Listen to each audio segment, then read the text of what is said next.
नमस्कार, नई परख पर आप सब लोगों का स्वागत है। आज के इस कार्यक्रम में मैं सोशल मीडिया पर चल रहे इस दावे के बारे में कुछ बातें कहना चाहता हूँ, जिसमें कहा गया है कि 2029 में अरविंद केजरीवाल विपक्ष के नेता हो सकते हैं और वे प्रधानमंत्री पद के उम्मीदवार होंगे।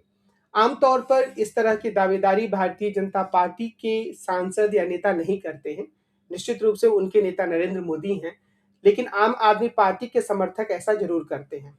लेकिन आम आदमी पार्टी के समर्थकों के साथ ही साथ पत्रकारों की जमात में जो लोग भारतीय जनता पार्टी के समर्थक माने जाते हैं, उनमें से कई लोगों ने अपने विश्लेषण में या फिर अपने ट्वीट इत्यादि के माध्यम से इस बात की उम्मीद जताई कि जैसा कि वो कहते हैं, इंडी गठबंधन यानी कि इंडिया ब्लॉक के नेता के रूप में अरविंद केजरीवाल की दावेदारी मजबूत होगी।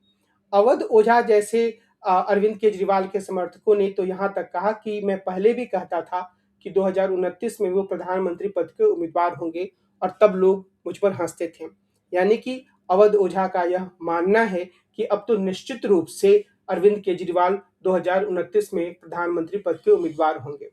अरविंद केजरीवाल की राष्ट्रीय भूमिका, अरविंद केजरीवाल के प्रधानमंत्री होने की दावेदारी काफ़ी पुरानी है। अरविंद केजरीवाल ने जब 2020 में दिल्ली विधानसभा का चुनाव जीता था, उसके बाद से ही उनके भीतर यह बात घर कर गई थी कि वे राष्ट्रीय स्तर पर अपनी भूमिका निभाने के लिए तैयार हैं। हालांकि 2014 के चुनावों में भी आम आदमी पार्टी ने राष्ट्रीय स्तर पर काफ़ी उम्मीदवार खड़े किए थे। खुद अरविंद केजरीवाल वाराणसी सीट से प्रधानमंत्री नरेंद्र मोदी के सामने खड़े हुए थे।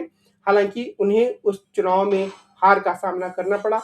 बाद में अरविंद केजरीवाल ने इस तरह के तमाम राष्ट्रीय महत्वाकांक्षाओं का ठेकरा योगेंद्र यादव एंड कंपनी पर फोड़ दिया और इस बात पर जोर दिया कि वे दिल्ली में अच्छा शासन उपलब्ध कराने पर ही ध्यान केंद्रित करेंगे। उसके बाद जब 2020 का चुनाव हुआ तो फिर से इस बात की सरगर्मी शुरू हुई आम आदमी पार्टी के नेताओं और कार्यकर्ताओं के बीच में कि अरविंद केजरीवाल की राष्ट्रीय भूमिका होनी चाहिए। और निश्चित रूप से उस समय अरविंद केजरीवाल काफी मजबूत भी दिखते थे, क्योंकि प्रधानमंत्री अपनी तमाम शक्ति लगाने के बावजूद 2020 के विधानसभा चुनाव में अरविंद केजरीवाल को नहीं हरा पाए थे। उनकी पार्टी को बहुत ही जबरदस्त बहुमत मिला था। लेकिन आप इस बात पर ध्यान दें कि जब भी यह बात कही जाती है कि अरविंद केजरीवाल की एक राष्ट्रीय भूमिका होगी, तो उसके पीछे एक अजीब किस्म की उम्मीद होती है। मुझे ये याद है कि 2022-23 में कोरोना के बाद के दौर में बहुत सारे लोग यह कहते थे कि प्रधानमंत्री ने एक ऐसा रिपोर्ट तैयार करवाया है, जिसमें वे यह जानना चाहते थे कि उन्हें किस नेता से चुनौती मिलेगी और उस रिपोर्ट में प्रधानमंत्री यानी नरेंद्र मोदी को यह बताया गया कि उन्हें चुनौती मिलेगी अरविंद केजरीवाल से और आम आदमी पार्टी से। और यह कहा गया कि 2029 तक कांग्रेस पार्टी नेपथ्य में चली जाएगी और उसका स्थान आम आदमी पार्टी ले लेगी। ऐसा दावेदारी करने वाले लोग आम आदमी पार्टी से जुड़े, कुछ लोग पहले से उसके समर्थक थे और कुछ लोग इस उम्मीद से कि अरविंद केजरीवाल की भूमिका बढ़ेगी तो भारतीय जनता पार्टी कमजोर होगी, धीरे धीरे करके आम आदमी पार्टी के समर्थक बन गए। और उसके बाद जो कुछ भी हुआ वह सब हमारे सामने है। भ्रष्टाचार के कई आरोप लगे अरविंद केजरीवाल पे, अरविंद केजरीवाल जेल गए, उनकी पार्टी के कई महत्वपूर्ण नेता जेल में गए, दिल्ली विधानसभा के चुनाव में हार गए। अब एक बार फिर से जब यह दावेदारी की जा रही है कि अरविंद केजरीवाल 2029 तक प्रधानमंत्री पद का चेहरा बन जाएंगे या इंडी गठबंधन, जो वास्तव में इंडिया ब्लॉक है, उसके नेता बन जाएंगे, तो यह पड़ताल करने की या यह समझ बनाने की जरूरत है कि क्या यह सच में एक वास्तविक या बुनियादी तथ्यों पर आधारित दावेदारी है। इस संदर्भ में हमें कुछ बातों को याद रखने की जरूरत है। पहली बात यह है कि ऐसा नहीं है कि अतीत में कोई नेता एकदम से प्रधानमंत्री पद का चेहरा नहीं बना है।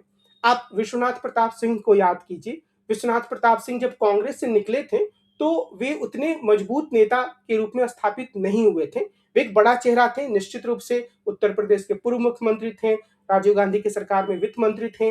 उन्होंने वोपोर्स घोटाले को उजागर करने का काम किया और एक तरीके से वे भ्रष्टाचार विरोधी संघर्ष का प्रतीक बन गए। और उसके बाद धीरे धीरे करके विपक्ष की सारी शक्तियां वीपी सिंह के आसपास गोलबंद हुई और आखिरकार 1989 के लोकसभा चुनाव के बाद वो प्रधानमंत्री बन गए। दूसरे स्तर पर हम यह भी देखते हैं कि ऐसे भी नेता हुए हैं जिनके पास कोई अपना मजबूत जनाधार नहीं था अपना कोई खास सांसदों का समर्थन नहीं था, फिर भी वे प्रधानमंत्री बने। इंद्र कुमार गुजराल को हम इस श्रेणी में रख सकते हैं। तीसरे स्तर पर देवगौड़ा या चरण सिंह जैसे लोग आते हैं, जिनके पास काफ़ी कम सांसदों का समर्थन था। देवेगौड़ा के पास तो 17 या 18 सांसदों का ही समर्थन था, जो कि सारे के सारे कर्नाटक से चुन के आए थे, और फिर भी वो प्रधानमंत्री बने। तो इस आधार पर केजरीवाल के समर्थक यह उम्मीद लगाते हैं कि अगर वो एक स्थिति में पहुंचते हैं जहां वो देश भर में एक जाने पहचाने चेहरे के रूप में भ्रष्टाचार के खिलाफ एक योद्धा के रूप में अपनी पहचान स्थापित कर पाते हैं, तो यह मुमकिन है कि विपक्षी शक्तियां पूरी की पूरी तरह से आम आदमी पार्टी और अरविंद केजरीवाल के आसपास गुलबंद हो जाए और वे प्रधानमंत्री बन जाए। लेकिन हमें यह ध्यान रखना होगा कि वर्तमान समय का जो भारत है या वर्तमान समय के भारत की जो राजनीति है, वह 70, 80 या 90 के दशक की राजनीति नहीं है। अब अधिकांश दल जो हैं वो अपनी विचारधारा को लेकर और अपनी सत्ता में हिस्सेदारी को लेकर काफ़ी जागरूक हैं। ऐसे में यह सवाल अपने आप में बड़ा मजबूती से सामने आता है कि आखिर अरविंद केजरीवाल की यह दावेदारी कैसे बन सकती है कि वे प्रधानमंत्री या विपक्ष का चेहरा हैं। अब आप देखिए, वर्तमान समय में इनकी एक राज्य में सरकार है, पंजाब में, दूसरे राज्य यानी कि दिल्ली में वे मुख्य विपक्षी दल हैं। गुजरात में इनकी उपस्थिति है, लेकिन 10 से 12% के आसपास इनका वोट है। चुनाव जीतने के लिए कम से कम 40% तक वोट ले जाने की जरूरत होगी अगले विधानसभा चुनाव में। गोवा में कांग्रेस के साथ ये भी विपक्षी के रेस में है। हम यह नहीं कह सकते हैं कि कांग्रेस वहां से अदृश्य हो गई है, जिससे विपक्ष का पूरा मैदान आम आदमी पार्टी को मिल गया है। इसके अलावा आम आदमी पार्टी कहाँ है? अभी केरल में चुनाव होने वाला है, क्या वहां आम आदमी पार्टी का अस्तित्व है? असम में चुनाव होने वाला है, क्या वहां आम आदमी पार्टी का अस्तित्व है? क्या पश्चिम बंगाल में आम आदमी पार्टी का अस्तित्व है? क्या हम यह कह सकते हैं कि तमिलनाडु में आम आदमी पार्टी का अस्तित्व है? तो हमें यह महसूस होगा, हम यह पाएंगे कि तमाम ऐसे राज्य हैं जहां पर आम आदमी पार्टी का अस्तित्व नहीं है या फिर न के बराबर है। और यह भी गौर करने वाली बात है कि केजरीवाल के अच्छे दिनों में भी, यानी कि 2020 के बाद के वर्षों में भी, उन्होंने कई जगहों पर चुनाव लड़ा, पर उनका नतीजा सिफर या शून्य ही रहा। और दिल्ली से सटे हरियाणा और हिमाचल प्रदेश जैसे राज्यों में भी उनकी पार्टी कोई कमाल नहीं दिखा सकी। बिहार में उनकी पार्टी को नोटा से भी कम वोट मिला था। ऐसे तमाम राज्य हैं जहां पर उनकी पार्टी की सफलता अभी तक कोई उल्लेखनीय नहीं रही, बल्कि हम ये कह सकते हैं कि बहुत ही बुरा प्रदर्शन रहा। तो क्या 4 राज्यों की मौजूदगी के आधार पर अरविंद केजरीवाल प्रधानमंत्री पद का या विपक्ष का नेता होने का दावा कर सकते हैं? आप इस बात पर भी ध्यान दीजिए कि आने वाले समय में कोई ऐसा चमत्कार होता हुआ नहीं दिख रहा है, जिसके कारण से हम यह कहें कि उत्तर प्रदेश में इनकी कोई उपस्थिति हो जाएगी या मध्य प्रदेश, छत्तीसगढ़ जैसे राज्यों में इनका कोई जनाधार आ जाएगा। हालाँकि राजनीति में कोई चीज़ असंभव नहीं होती है, लेकिन यह बात ज़रूर है कि जो नेता पूरे देश भर में अपनी पहचान बनाने की कोशिश कर रहा है, उसके पास कोई यूनिक सेलिंग पॉइंट हो, कुछ अनोखी बात उसमें हो। अरविंद केजरीवाल उस अनोखी चीज़ की दावेदारी पहले करते थे। वे यह कहते थे कि वे कट्टर ईमानदार हैं, भ्रष्टाचार के बिल्कुल खिलाफ हैं। शराब घोटाले में निचली अदालत से जो उन्हें मुक्ति मिली है, यानी कि जो वो दोष मुक्त हुए हैं, उसके बाद वे फिर से ऐसी दावेदारी करने की कोशिश कर रहे हैं।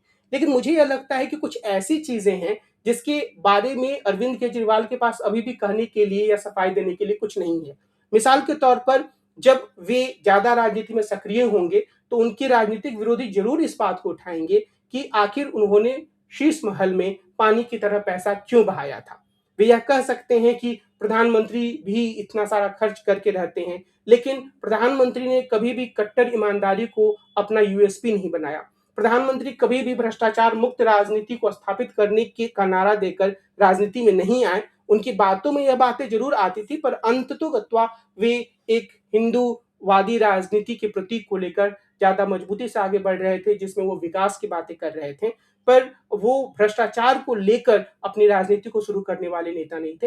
अरविंद केजरीवाल वैसे नेता थे। तो अब यह सवाल पूछा जा सकता है या पूछा जाएगा बार-बार कि शराब घोटाले के मामले को अगर एक तरफ रख भी दें, तो क्या अरविंद केजरीवाल, जो कभी यह कहते थे कि वो अपनी गाड़ी से चलेंगे, वो सरकारी बंगला नहीं लेंगे, वे शीश महल में करोड़ों-करोड़ रुपया फूँकने के लिए कैसे तैयार हो गए थे?